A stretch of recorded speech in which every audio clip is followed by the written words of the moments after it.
Boa noite! Oh, bênção. Bom, para quem não me conhece ainda, eu sou Elias Serrano, o filho do pastor Éden Rogério Vilani Serrano, grande pastor, do qual tenho orgulho de ser filho. E eu vou trazer para vocês aqui um tema que é o meu tema favorito, é o tema que eu amo falar sobre a Bíblia, que é o tema de dons, talentos e sonhos.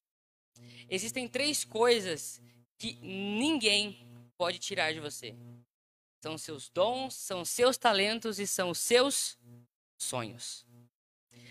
E eu queria abrir para vocês na Bíblia, no meu livro favorito da Bíblia, o livro que eu aprendo demais com ele, é o livro de Provérbios. Vamos abrir lá no livro de Provérbios e a gente vai abrir lá no capítulo 21, versículo 31. Vamos lá, abrir nossas Bíblias. Você que está em casa, também vamos abrir a Bíblia, vamos ouvir da palavra de Deus. Vamos lá, que eu garanto para você de que o que Deus tem preparado para você é espetacular. Tá bom? Vamos lá, já encontraram? Todo mundo? Então vamos lá. O cavalo prepara-se para o dia da batalha, mas a vitória vem do Senhor. E aí no versículo próximo, que já começa o capítulo 22, começa dizendo assim, ó: mais vale o bom nome do que muitas riquezas, e ser estimado é melhor do que prata e ouro. Aí você termina de ler isso aqui e fala: Elias, mas o que isso tem a ver com sonhos, com dons? O que isso tem a ver? Bom, quando, Salomão termina de escrever esse verso, ele está ali no contexto da sua velhice. Então ele está terminando a vida, depois de ele já ter sido dito como o homem mais sábio de todo mundo e o homem mais rico de todo mundo. Ele pegou o império que Davi edificou, aquele império que foi criado do zero, e transformou esse império, junto com a bênção de Deus, no império mais rico que existiu na época dele. E, vocês teriam uma ideia, ele era tão grande, mas tão grande, de que eles venceram, é que na Bíblia não enfatiza muito isso, as vitórias de Salomão. Mas em sua primeira batalha, e uma curiosidade, Salomão não era nem um pouco guerreiro. Tanto é que na sua posse do reino, ele foi chamado de covarde. Por quê? Quem queria assumir o trono era o irmão mais velho dele. Tanto é que houve uma grande batalha pelo trono nessa época onde Davi estava velhinho, e aí tava briga entre Salomão e o irmão mais velho dele, e ali, e aí houve uma traição, todo aquele contexto, e aí Salomão assume o trono. E ele era considerado como um cara muito medroso, um cara muito na dele, muito quietinho. E quem teve que tomar as atitudes foi a mãe dele, e era Batseba. E aí, depois de tudo isso acontecer, ele foi lá e na sua primeira batalha ele lutou contra o Egito. Para vocês terem uma ideia, é como se a Argentina hoje lutasse de pau a pau com os Estados Unidos em uma batalha. Imagina, os Estados Unidos hoje têm uma área territorial maior do que a do Brasil. E o Brasil é só 5 vezes maior que a Argentina. Então, para vocês terem ideia de quão era desproporcional essa vitória. Era uma vitória que não fazia o menor sentido. E foi uma vitória muito estratégica. Existem alguns relatos, principalmente de Flávio Josefo, que é um grande historiador. Ele diz que essa batalha contra um dos faraós foi muito estratégica. Ele não era um cara bom de guerra, mas ele era um cara muito sábio, muito inteligente. E ele começou a bolar estratégias de guerra. Ele foi, por exemplo, uma das primeiras pessoas que começou a inventar esquemas de batalha. O que era um esquema de batalha? Eles montavam uma mesa bem grande dentro de uma tenda e eles ilustravam como seria a batalha. Tanto é que o jogo de xadrez, que nós jogamos até hoje, não sei quem aqui já jogou xadrez alguma vez na vida. Olha, tem algumas pessoas, umas 4, 5 pessoas. O xadrez, ele foi baseado nessas primeiras táticas de guerra. Então, a gente pode até dizer assim, com um pouco de incerteza, mas de que Salomão foi um dos fundadores do xadrez.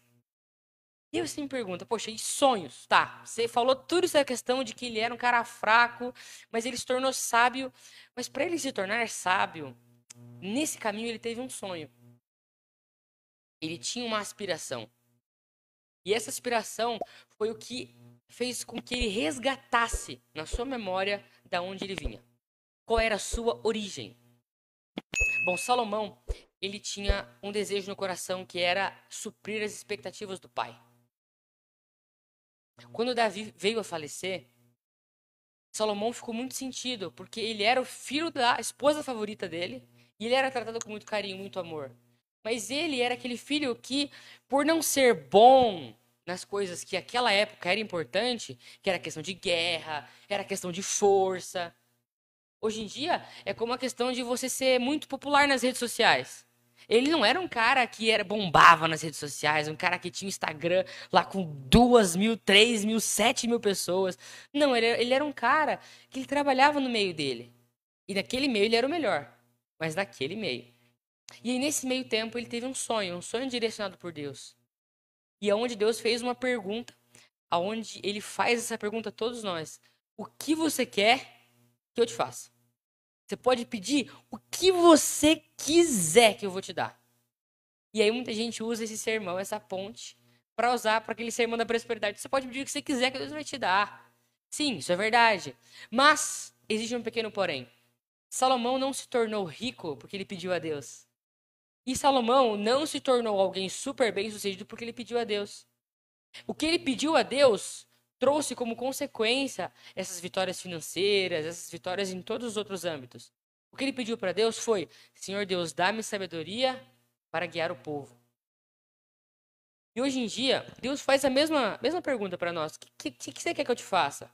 Qual que é o sonho que você tem na sua vida hoje? Qual que é o seu objetivo de vida? Por que você levanta de manhã da cama? Qual que é o seu objetivo de vida? O que te faz ter tanta vontade de viver que você pode sair pela porta da sua casa dizendo: eu vou sair daqui hoje, mas não vou sair sozinho. Eu vou sair daqui com um objetivo. Eu vou sair daqui para salvar a vida de alguém. Eu vou sair daqui, aí, se você é professor, eu vou sair daqui para ensinar alguém. Se você é médico, eu vou sair daqui para transformar a vida de alguém. Se você é vendedor, eu vou sair daqui não só para mostrar um produto, mas para suprir uma necessidade. Se você trabalha com uma fábrica, eu vou fazer diferença dentro da minha empresa. Em todos os âmbitos onde você possa imaginar. Você tem que se mexer com as pessoas que estão perto de você. Você tem que fazer com que elas entendam de que o ambiente onde você esteja seja um ambiente diferente. Porque Deus te chama para ser alguém diferente. Você pode hoje achar que você não tem as qualidades para isso. E como Moisés, você pode dizer: ah, Senhor, eu sou pesado de língua. Mas, Senhor, olha, eu tenho tanto defeito. Mas tanto defeito. Se você soubesse. Mas Deus, mesmo assim, Ele olha para você e Ele não fala para você que Ele vai te dar tudo.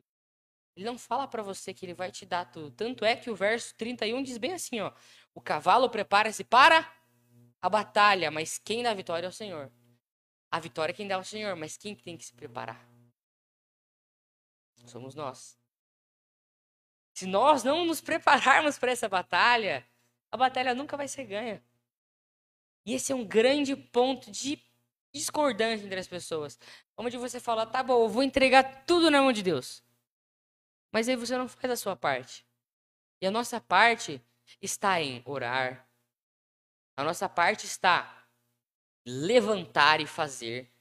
A nossa parte está em ir até onde as nossas forças suportam. Um dia eu ouvi uma história muito interessante de um paciente que ele estava, o paciente estava numa cama de hospital. Aí chegou um médico. Esse paciente conhecia o médico há muito tempo. Ele era um paciente que tinha câncer, então ele estava tratando aquele câncer durante muitos anos. E aí um dia ele chamou o médico, e o médico já desesperançoso, tinha tentado tudo que ele conhecia. E era um médico cristão. E aquele paciente também era cristão. E aí aquele paciente fez uma pergunta para aquele médico: doutor, quem é você? O doutor ficou meio encafifado e falou: ué, ele tá com Alzheimer agora? Falou: não, eu sou. E começou a se apresentar. Falou: não, não, não, doutor, eu quero saber o que te define. Quem é você? Ele falou: ah, eu sou o doutor Carson, eu tenho 27 anos e trabalho como médico. Aí aquele homem fez uma pergunta: doutor, a sua profissão te define? A sua família te define? E aí ele começou a descrever todos os âmbitos da vida dele. Não, mas eu tenho tantos filhos, eu trabalho há tanto tempo, eu tenho essa formação, eu tenho essa formação, eu sou amigo de tal pessoa, eu sou amigo de tal pessoa e tal, e tal. Começou a falar sobre ele. E aí, por último, ele disse: Ah, eu também sou cristão. E aí aquele paciente fez uma pequena indagação ao médico: Doutor, por que Deus sempre fica por último? E aí aquele médico começou a pensar. E aí aquele paciente fez uma outra pergunta: Doutor, por que nós sempre fazemos orações e sempre pedimos a Deus quando nós esgotamos tudo que nós podíamos fazer? E só aí a gente busca. Só aí a gente se prepara realmente. A gente fala: Ó, Deus, tá bom, vamos lá. Eu tentei tudo que eu conseguia, mas agora eu não consigo mais. Você se prepara realmente para a batalha quando você ajoelha no chão, você fecha a sua porta e você simplesmente abre sua vida para Deus. Você diz: Deus, eu sou isso, eu sou assim. Eu faço isso, eu faço isso, eu faço isso. Eu sou assim. Me ajuda a ser como o Senhor quer. Me ajuda a me preparar para essa grande batalha que é a vida. Enfrentar esses grandes desafios que encontramos hoje, seja na família, seja no trabalho, seja em qualquer âmbito da nossa vida. Um pouco mais para trás, ali no capítulo 20, lá no versículo 12, tem um outro verso muito interessante que diz assim, ó: O ouvido do que ouve e o olho do que vê, o Senhor os fez, tanto um quanto o outro. Muitas vezes nós olhamos para nós mesmos e nós dissemos: Olha, puxa vida, eu me acho tão baixinho, eu me acho tão. Eu vi uma declaração essa semana que eu fiquei encafada. A pessoa disse assim: eu sou tão destalentoso. Ah, mas eu não sei cantar, eu não sei tocar, eu não sei. Esse bater palma, eu bato palma desafinado, pra você ter uma ideia. E tal, e começou a falar, falar, falar. E aí eu perguntei pra essa pessoa: o que mais que você sabe fazer? E ela começou a descrever. E tudo que ela falou que sabia fazer, que ela falou que não sabia fazer, começou a descrever tudo. Eu não sei pintar, eu não sei desenhar, eu não sei mexer com fio, eu não sei nada. Mas eu percebi que aquela pessoa era uma pessoa que falava muito bem. Eu falei assim: realmente, eu não tenho talento nenhum. Ela falou: não acredito. Eu pensei que você ia me animar. Aí eu falei: bom, se você. Ô, meu amigo, muito obrigado. Eu falei assim pra ele: se você mesmo não consegue se animar e você se conhece tão bem, quem dirá eu? Mas aí depois, é claro, eu mostrei pra ele e falei assim: olha, você pode achar que você tem muitos defeitos. E isso é uma qualidade. Porque quando você encontra os pontos de melhora, você sabe onde melhorar. Mas quando você não encontra o ponto de melhora, você se acha o rei da cara preta, não tem como você melhorar. E quando você se dispõe, você mostra para Deus os seus defeitos, é nesse momento onde você se põe disponível. Quando você se põe disponível nas mãos de Deus, Deus pode fazer milagres. Deus pode fazer, olha, cada coisa incrível. E, olha, é espetacular. Eu vou contar para vocês uma história bem breve para a gente finalizar. Uma história bem simples. E essa história diz assim, ó, é a história do meu pai. A história do meu pai é um cara que eu admiro bastante, sempre admirei bastante. E uma vez eu ouvi a história inteira do meu pai e eu me impressionei. Meu pai, pastor Eden, ele já foi menino de rua. Quando ele tinha 7 anos de idade, na verdade um pouquinho antes, a minha avó, ela se prostituía dentro de casa. E aí meu pai, para não viver naquele meio, ele vivia na rua, para fugir daquele meio. E aí um dia, ele vivendo naquele meio, tal, ele ia nas feiras para poder comer e pegava, sabe aquelas frutas amassadas, meio ruinzinhas, aquelas frutinhas que ele conseguia pegar de graça para poder comer. E aí um dia, ele encontrou um homem diferente, que não passava por ali. E ele foi, que feira, quer feira, tem pastelaria. E aí ele foi, aquele homem falou: Ô tio, tudo bem? Você não me paga um pastel? Aí o tio falou: pago, senta aí. Tá com fome? E aí pagou um, pagou dois. Meu pai sempre foi de bater forte assim, comeu 3 pastéis. E aquele homem pagou os 3 pastéis. E aí meu pai, impressionado, falou, puxa, tio, obrigado. E foi embora. Na outra semana, que era uma quarta-feira, onde a gente tinha feira naquela cidade. Quarta-feira, ele foi na feira de novo e encontrou aquele mesmo homem. E comeu 3 pastéis de novo. E aí, na última semana, ele foi lá. E aí ele ficou encafifado. Falou, ué, será que esse homem tá tentando me enganar? O que tá acontecendo? Ele começou a conversar com esse homem.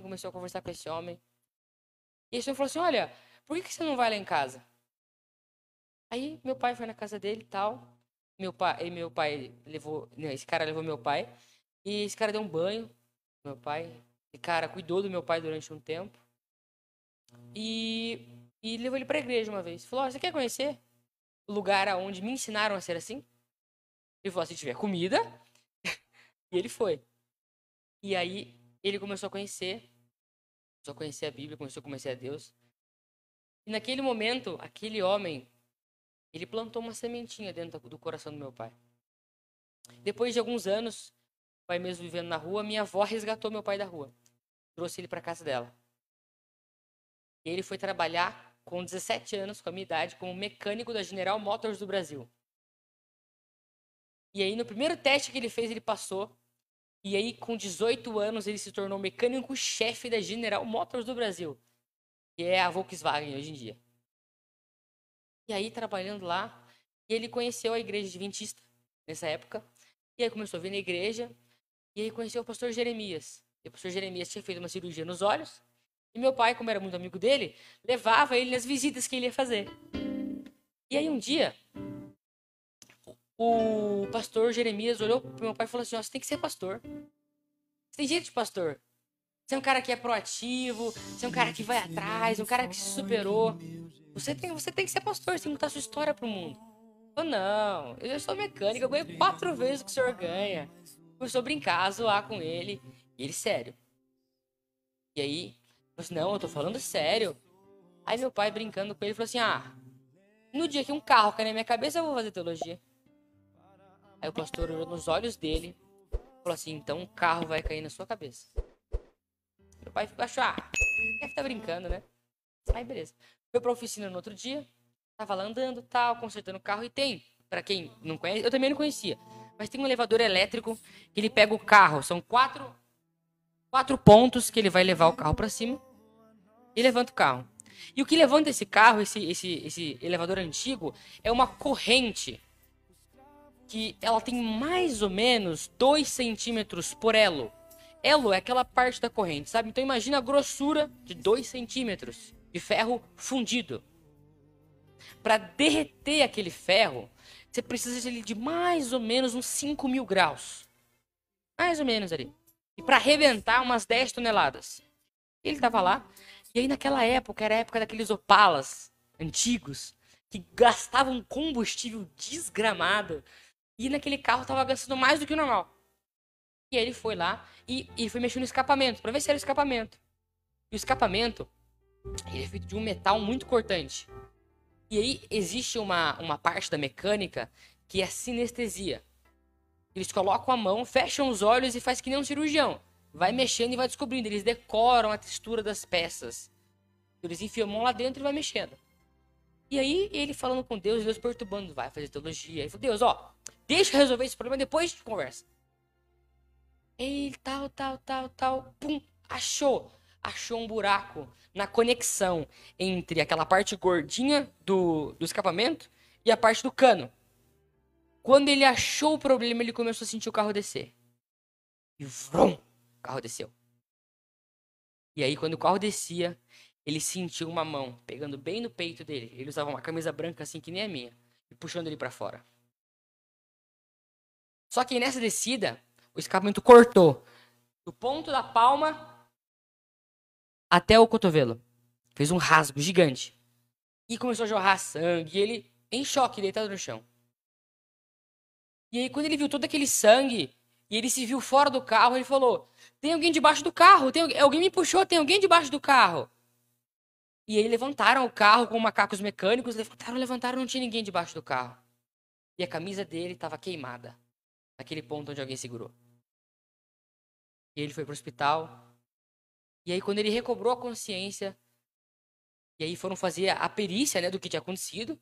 E aí descobriram que, curiosamente, a corrente derreteu. A corrente se fundiu. Não era mais elos de uma corrente, era metal derretido.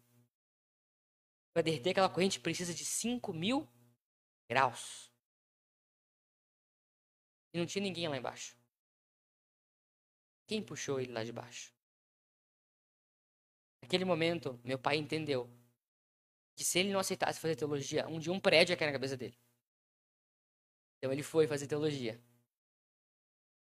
Essa é uma pequena parte da história do meu pai, de como ele se converteu de fato a fazer teologia. E essa experiência, ela me toca muito. Porque mostra realmente quanto Deus é real.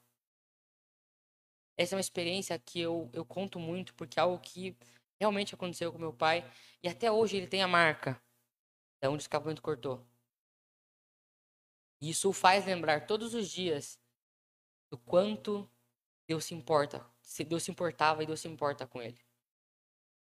Tem uma experiência minha que eu quero contar também brevemente, porque há um tempo atrás eu olhava as histórias dos meus pais e falava: ah, Deus existe, ah, beleza. Mas sabe quando você parece que você vive as histórias que contam pra você, mas você não vive as suas próprias histórias? Naquele momento, eu estava comportando na cidade de Dois Córregos. Na verdade, era na cidade de Jaú ainda, se não me engano. Não, também não era. Foi na cidade de Taubaté. Foi na cidade de Taubaté. Eu tava comportando lá na cidade. E aí, às 9 horas da noite, eu tava saindo do campo pra voltar pra casa. Uma vontade de ir no banheiro. Tinha um supermercado. Entrei no supermercado, fui ao banheiro. Quando eu ia sair do supermercado, o supermercado era do lado de uma escada de ferro que levava até o andar superior, onde ficava gerência, toda essa parte. E eu ouvi alguém subindo rápido. Aí eu parei e falei: ué, o que aconteceu? E aí eu ouvi alguém falando: desce todo mundo, desce todo mundo. Eu falei: pô, não acredito nisso. E eu nunca fui, até hoje, graças a Deus, eu nunca fui assaltado na minha vida. E aí eu falei: não acredito. Desceu todo mundo: não, meu Deus, moço, tira essa arma daqui. Eu falei: não acredito, tô sendo assaltado no supermercado. E aí desceu todo mundo, tal. Eu não sei, eu não vi, né? Mas passou todo mundo, tal, e todo mundo desesperado, todo mundo chorando. E eu comecei a entrar em desespero. Falei: tô no banheiro. E o supermercado tá sendo assaltado? Vou me trancar no banheiro. Super ideia. Aí tranquei a porta do banheiro. Era um banheiro assim, isolado. Tipo o banheiro que tem aqui na igreja. Banheiro tal, beleza. E eu tenho um costume muito grande de quando alguém bate na porta, falar: tem gente. Do mesmo jeito que eu tenho um costume muito grande de falar senhor, senhora. É um costume que eu criei durante a minha vida. E aí, alguém tentou abrir uma sanita da porta. E naturalmente eu fui falar: o quê? Tem gente. Só que aí no meio da frase eu percebi: puxa, eu tô sendo assaltado, né? E aí, quando eu comecei a abrir a minha boca, parece que alguém arrancou a minha voz, assim, ó. Não saiu o que eu queria falar. A voz só não saiu. E aí eu entrei em choque. Falei: caramba, o que aconteceu? Aí o cara tentou abrir de novo, não conseguiu, foi embora. Eu fiquei pensando, né? Puxa vida, Deus calou a boca do leão, Deus cala a boca do Elias também, né? Eu já falo demais, né? E aí beleza, tal, fecharam, a polícia chegou, saí do banheiro, desesperado, tremendo mais que vara verde. Saí e falei: puxa vida, né? Caramba, Deus me livrou de uma. Mesmo que pareça uma coisa bem simples, mas naquele supermercado morreu uma pessoa. Os assaltantes estavam extremamente drogados. E aquela pessoa reagiu assim, não contra, mas ela foi pegar alguma coisa no chão e eles atiraram. E eu fico imaginando, se eu tivesse falado tem gente, o que eles não teriam feito? Naquele momento Deus arrancou a minha voz. E momentos assim, depois de várias e várias vezes, onde eu vi Deus na comportagem, eu comecei a perceber de que esse aqui não é um trabalho que eu faço. É um trabalho que Deus designou. No Comportor Evangelista, esse livro aqui é um livro que me carrega durante a comportagem. Nesse livro, no capítulo 8, se não me engano, fala sobre que nós somos acompanhados por anjos. E ele diz assim, de que Deus designa para aqueles que fazem o trabalho de Deus um anjo a mais, que te guarda nessa época de comportagem, que ele te guarda, ele vai junto com você. Ele te deixa 2 guarda-costas que vão junto com você até o campo, que vão com você até as pessoas. E isso me tocou demais. E a última mensagem que eu queria deixar para vocês é que do mesmo jeito que Deus vive na vida das pessoas, de que Deus, ele mostra para as pessoas de que elas têm dons. E eu tenho certeza de que todos aqui têm dons. Deus me deu alguns dons. Um deles foi a descrição de falar em público. E a descrição de conseguir falar com as pessoas de forma empolgada, onde eu consigo envolver as pessoas. E esse é um dom que Deus me deu, tanto como o dom da música. E eu tenho que usar esses dons. E o lugar onde eu mais me desenvolvi até hoje foi o lugar da comportagem. Essa é uma grande escola. Esse é um lugar onde você vê vidas sendo transformadas. Onde você vê pessoas que, por conta de um livro, de uma palavra, aquela pessoa se transforma. Aquela pessoa deixa uma vida totalmente pérfida para algo totalmente diferente. Deus, ele não apenas sonhou com a comportagem, mas como ele sonha com você. Se a comportagem está nessa cidade, não é à toa. Ele escolheu essa cidade a dedo. Ele escolheu as pessoas que moram nessa cidade para que essa cidade seja virada do avesso. Para que as pessoas dessa cidade conheçam quem é Jesus. Para que todos, do qual eu entre em contato, do qual vocês entrem em contato, essas pessoas vejam Jesus em nós. Isso é o real sentido da comportagem. É nós todos entendermos quão é importante nós mostrarmos Jesus às pessoas. Deus sonha com vocês, queridos, todos os dias da vida dele. Ele sonha com um dia onde aquele céu vai se abrir e ele, de braços abertos, vai receber todos nós. E ele vai dizer: você, muito obrigado. Muito obrigado por salvar. Muito obrigado por se doar. Muito obrigado porque você fez o que ninguém fez. Você foi aonde ninguém foi. E por isso, você vai conquistar o que ninguém conquistou. Eu queria orar com vocês agora, senhores, para que Deus abençoasse de forma especial a vida de cada um de vocês. Eu tenho um propósito de, além de visitar, eu trabalho muito com, hoje, nessa comportagem, eu trabalho muito com empresas. São pessoas que têm aquele coração, muitas vezes até ganancioso, pelo dinheiro, por essas questões. E nesse meio onde você percebe como é importante a gente falar para todos os públicos. E eu tenho o propósito de visitar todos vocês. Tanto para aprender com vocês, quanto para atingir a linha de relacionamento de vocês. Os amigos, os parentes. Porque nós temos que pegar essa cidade, senhores, e nesses meses a gente pregar realmente o evangelho. A gente visitar essas pessoas, nem que seja em 5 minutos, para fazer uma oração e dizer: olha, eu me importo com você. Do mesmo jeito que Deus se importou comigo, Deus me tirou debaixo de um carro. Ele quer tirar você do mundo de pecado. Vamos orar para que Deus, além de sonhar conosco, para que nós sonhemos com o trabalho de Deus, e para que esse trabalho, senhores, não seja um trabalho apenas dos comportores. Para que esse trabalho não seja apenas o trabalho do pastor, não seja apenas o trabalho do ancião, não seja apenas o trabalho de quem tem um cargo na igreja, para que seja o trabalho de todos nós. Quando Deus chama, Ele capacita. Ah, ok. A gente vai cantar mais um hino e aí a gente faz a oração final. Fiquem em momento de reflexão, vocês que estão em casa, vocês que estão aqui. E imaginem 5 pessoas com quem vocês vão entrar em contato hoje e até semana que vem, para a gente orar por essas pessoas primeiramente. Eu vou estar ali na porta. Se vocês já tiverem os nomes em mente, a gente vai montar uma lista para a gente estar orando. Cultos de domingo, cultos de sábado, a gente está orando por essas pessoas para que Deus transforme através de nós essa cidade. Amém? Que os mares rujam e que toda a terra se estremeça, mas a fé do justo permanece firme naquele que o enviou. que tempestades caiam, que os trovões cortem os céus e que os fundamentos do firmamento ameacem de se desabar, mas a determinação daquele que se firma no mais seguro porto nunca se abala, pois as forças não vêm daqui, e mesmo sabendo de tudo que vivemos, ele restaura tudo que perdemos, apaga quem fomos e projeta quem seremos, e seremos vencedores. Vamos orar? Senhor Deus, querido Pai, estamos aqui, Senhor, nos entregando nas Tuas mãos, para que o Senhor realize o Teu trabalho, para que nós cheguemos cada dia mais perto daquele dia, daquele grande dia, aonde o Senhor estenderá a Sua mão para nós, nos livrará de todos os sofrimentos desse mundo, aonde o Senhor estenderá a mão para os nossos pais, para os nossos filhos, para todas as pessoas, Senhor, a quem amamos, para pessoas que já se foram, para pessoas que hoje estão lutando pela vida. O Senhor estenderá e retirará todas as doenças deste mundo.